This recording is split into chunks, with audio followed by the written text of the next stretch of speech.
नमस्ते दोस्तों, ये सवाल एक बच्चे ने हमसे कमेंट में पूछा है जिनका नाम है पवन पवन प्रजापति। अगर पवन प्रजापति आप इस वीडियो को देख रहे हैं तो इस सवाल को अच्छे से सीख लेना, और कोई नए बच्चे देख रहे हैं तो वो भी सीख लेना।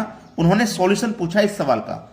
देखो, सीता और गीता की वर्तमान आयु का अनुपात 7:3 है। एक है सीता, एक है गीता। इनका वर्तमान यानी कि प्रेजेंट का आयु का अनुपात है 7:3। ठीक है। फिर बोला है 4 वर्ष बाद उनकी आयु का अनुपात 2:1 हो जाएगा 4 वर्ष के बाद। तो प्रेजेंट से 4 वर्ष आप नीचे की तरफ आ जाइए। ठीक है, 2:1 हो जाएगा इनका अनुपात। यहां तक कोई समस्या नहीं, सभी समझ गए। अब आपको करना है नीचे वाले अनुपातों का अंतर। 2 और 1 का अंतर 1 आ जाएगा। अब क्रॉस मल्टीप्लाई करिए, 1 का गुना 7 से करिए, 7 2 3 6, तो 7 और 6 का अनुपात का अंतर भी 1 आएगा। पहले नीचे वाले अनुपात का अंतर करके ऊपर लिखना, फिर दोनों का मल्टीप्लाई करना क्रॉस, फिर दोनों का अंतर करके नीचे लिखना। अब जितने वर्ष आगे गए थे, 4 वर्ष आगे गए थे, 4 से मल्टीप्लाई कर देना। 1 से 1 ये कट जाएगा, केवल 4 बचेगा आपके पास। पूछा है सीता की वर्तमान आयु। सीता की वर्तमान आयु का अनुपात 7 है, तो 4 का गुना 7 से कर दो, 4 7 28। सीता की वर्तमान आयु निकल के आ गई 28। ठीक है। अगर ऑप्शन में 28 आंसर नहीं है, अगर ऑप्शन में 28 आंसर नहीं है तो फिर क्या काम करना है? सीता का एक और अनुपात है हमारे पास 4 साल बाद का, तो 4 साल बाद का जो अनुपात है ना उसमें मल्टीप्लाई कर दो। 4 दूनी 8, तो ये हमारी सीता की आयु 4 साल के बाद की निकल के आ गई। 4 साल बाद, हमको 4 साल पहले की बतानी है वर्तमान की, तो इस 4 साल बाद में से 4 साल माइनस करके वर्तमान में आ जाओ। 4 साल पीछे जाना तो 4 माइनस करके वर्तमान में आ जाओ। तो 8 में से 4 माइनस करेंगे तो वर्तमान में पहुंचेंगे 4 माइनस करके, तो सीता की आयु हो जाएगी 4 वर्ष। उम्मीद करूंगा कॉन्सेप्ट और तरीका और सब कुछ आपको आसानी से समझ में आ गया होगा। चलिए अब देखते हैं आगे। प्रश्न है आपका, एक राशि जब 12.5% वार्षिक साधारण ब्याज पर निवेश की जाती है तो 2 वर्षों बाद वह 8,250 रुपए हो जाती है। 1 वर्ष में साधारण ब्याज क्या होगा? हमारे पास देखो रेट दिया गया है 12.5% का, इसी से सवाल सॉल्व होगा। 12.5% की फ्रैक्शन वैल्यू होती है 1/8। तो इसका मतलब नीचे वाली वैल्यू आपकी क्या होती है? प्रिंसिपल। क्लियर। और नीचे में ऊपर वाली जोड़ दो तो ये होती है अमाउंट। क्लियर है इतनी बात? अब समझना प्रश्न को। ये 2 वर्ष है, 8 से 9 हो जाएगा 1 साल बाद। 8 में 1 जोड़ देंगे तो 9 हो जाएगा, लेकिन ये हो रहा है 2 साल बाद। तो 1 साल मतलब 8 पे 1 रुपया बढ़ेगा 1 साल में, तो 2 साल में 2 बढ़ जाएगा। ठीक है, 2 बढ़ जाएगा तो कितना हो जाएगा? 10 हो जाएगा। अमाउंट कितना हो जाएगा? अमाउंट हो जाएगा आपका 10। और यहां पे अमाउंट कितना हो रहा है? 8,250 हो रहा है। 10 की वैल्यू इतनी, तो 1 की वैल्यू कितनी हो जाएगी? ये हो जाएगी 825, क्योंकि 10 से भाग देंगे तो 0 से 0 कट जाएगा। 825 1 की वैल्यू, 1 की वैल्यू 825 1 की। तो उसने पूछा है 1 वर्ष में साधारण ब्याज, तो 1 वर्ष का ही तो निकाला है हमने। 1 की वैल्यू हो जाएगी 825, जो कि हमारे सी ऑप्शन में दिया गया है सवाल का सही आंसर। चलिए अब देखते हैं अगला प्रश्न।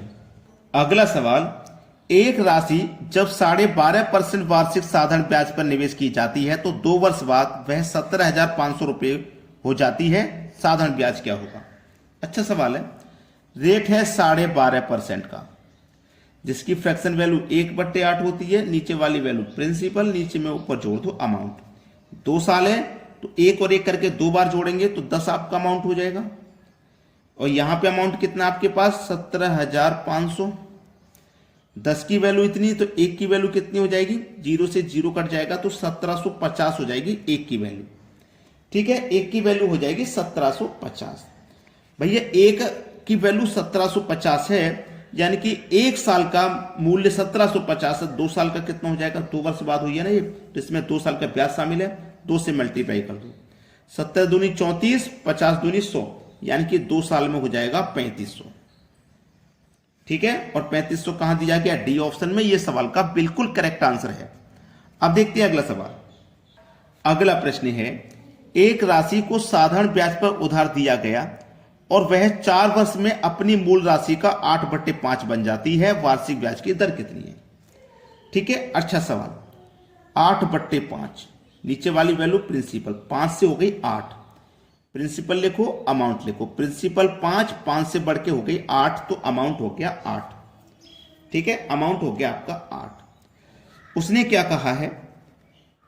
उसने बोला है कि एक राशि को साधारण ब्याज पर उधार दिया गया था, 5 रुपए को उधार दिया गया था और ये 8 रुपए बन गई। ये 8 रुपए बन गई है 4 साल में।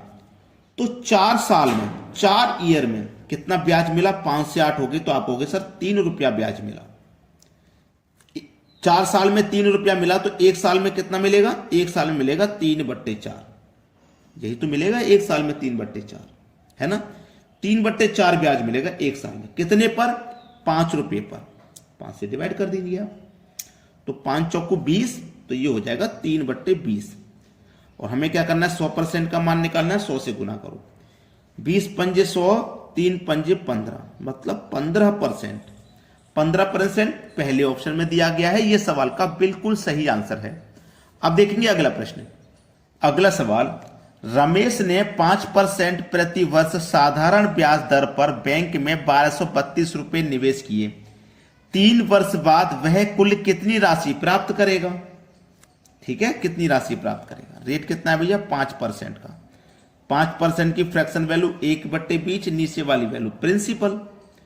अब देखो ये कितना है? 20 पर 1 रुपया ब्याज 1 साल में, तो 3 साल में 3 रुपया ब्याज, तो हमारे पास 3 रुपया ब्याज मिल गया। तो कितना हो जाएगा? 23 रुपये हमारा अमाउंट हो जाएगा। ठीक है, 23 रुपये हमारा अमाउंट हो जाएगा। जबकि हमारे पास मूलधन दिया गया है, तो यहां पे मूलधन 20 है और यहां पे मूलधन 1232 है। ठीक है, 20 की वैल्यू इतनी, तो 1 की वैल्यू कितनी हो जाएगी? 1232 में 20 से डिवाइड कर दो, ये 1 की वैल्यू हो गई। हमें चाहिए 23 की वैल्यू। राशि पूछ रहा है ना वह कुल कितनी राशि प्राप्त करेगा ब्याज लगाने के बाद, तो 23% का मान पूछा, 23 से मल्टीप्लाई कर दो। ठीक है, 2 से कटा दो 10 बार में, 2 से कटा दो 616 बार में। ठीक है, चलिए अब इन दोनों का कर दीजिए मल्टीप्लाई।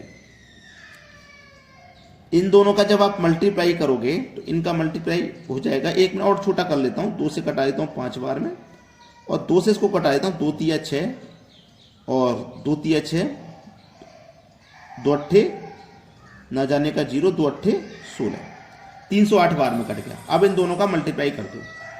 ठीक है, 23 का और 308 का मल्टीप्लाई कर दो। ठीक है, चलिए 23 का करेंगे 8 से, तो 23 धामे 230 हो गया, जिसमें से 23 दूनी 46 को माइनस कर दो। ठीक है, तो ये 40 और 46 ये हो गया 284।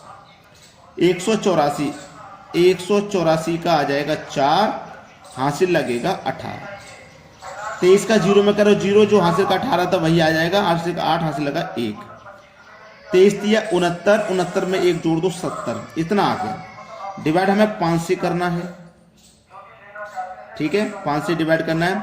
5 से इसमें डिवाइड करो, 5 एकम 5, 2 बचेगा 20, 5 चौको 20।